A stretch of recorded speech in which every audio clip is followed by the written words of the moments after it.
President Obama unveils his own immigration plan in Las Vegas on Tuesday. Let's bring in our gaggle.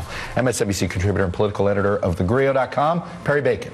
MSNBC contributor and the head of Voto Latino, Maria Teresa Kumar, and Indiana Republican Communications Director, Pete Seat. Pete, I want to start with you because you were in the Bush administration the last time comprehensive immigration reform was on the table. You look at these 8 senators: Chuck Schumer, John McCain, Dick Durbin, Marco Rubio. It's as good as it gets when it comes to a picture. Lindsey Graham, Michael, I mean, you throw it in there, you got Southwestern senators. Yeah. It's as good as it gets with a bipartisan plan. It's a done deal? Well, I don't know about done deal. Where it's over. I wish it was a done deal, but yeah, there's some you expect. You expect Lindsey Graham and John McCain to be on that list. Right. Jeff Flake.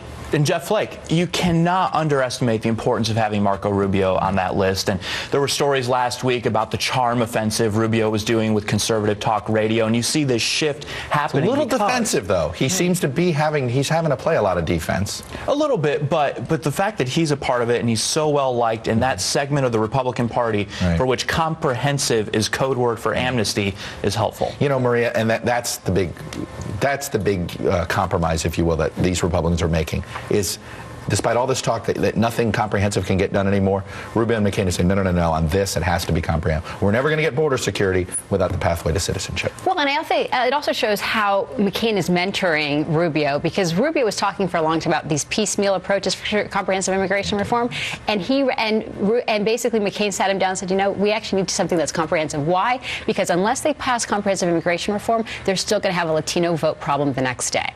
They need to make sure that they basically craft something that's smart, that's comprehensive, because unfortunately, otherwise, not every single undocumented person will fit under these piecemeal approaches. You know, Perry, what the White House says tomorrow, we know that they're going to be supportive that the Senate is taking action, and that the question is, do they come out in some detailed proposal that's basically to the left of this to increase pressure, or do they give this a chance? My sense is they're going to give this a chance. This is like the Senate coming together. John Boehner's giving some hints. He's for something, too. This is a good moment where it looks like the elections have consequences. Working. Yeah. Washington is working. Yeah. The Republicans realize we can't lose by 40 points again. Has the voice of the Congressional Hispanic Caucus behind him, is my understanding. Yes, that's my understanding as well. You've got we haven't seen what the House Republicans are going to do yet, but Paul Ryan yesterday on Meet the Press talked about he was for this. Boehner, like I said, in a speech last week said he's for it. There's movement in both houses of Congress, which is unusual. It hasn't happened since in the last 5 years. How does Mike Pence, how does your governor, a former House Republican who would have been probably pretty skeptical of an approach like this 2 years ago, well, how does he go about this today? Well, I don't know about him. I haven't talked to him about it, but I think the larger point is to what Senator McCain said. So much has changed. We have an election behind us where it was very clear what the American people are looking for. And, you know, the failure of the 2007 proposal, this has to happen, and I hope it does. I look forward to seeing what they have to say this morning. So you think Republicans will be making the politically pragmatic decision? Yeah, I don't like to get political about it. You know, when Senator Menendez said yesterday on one of the shows, you know, Republicans need this. Mm-hmm. I think our country needs this. So I didn't really appreciate him politicizing the issue. All right, you looked at this agreement very closely, the principles, I assume, and I think that the unanswered question is, okay, the path to citizenship doesn't begin until some metrics are met on the border. Well, what does that mean?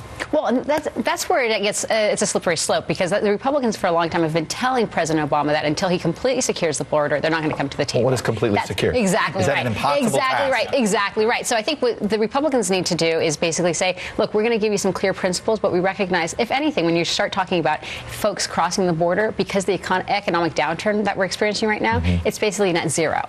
So how do you actually address the here and now of the 12 million that are living undocumented? But also, what I do contest is this idea of folks saying, well, let's get folks in the back of the line. Jeb Bush did a beautiful piece in the Wall Street Journal saying there is no line. So let's have a frank conversation with the American people of that it's broken. It's funny you say that. There does seem to be, as much as everybody says, you know, Marco Rubio is trying to assure those fearing amnesty. No, they'll be in the back of the line.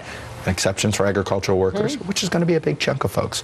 And the fact that, you know, if people pay their, there is a way to make sure that everybody sort of gets treated pretty equally. I was going to say what Maria said, too, is that path to citizenship is not a clear, what that means to different people is a totally different thing. And when that becomes amnesty to conservatives is a very questionable thing. We don't have that agreement reached yet. Until we do, we're still assuming an agreement without actually talking about the most important details being agreed to. Still the easiest piece of Washington's agenda to get done. And if this can't get done by the 4th of July, Then then nothing can. Nothing can get done in Washington. All right, trivia time. We asked which two presidents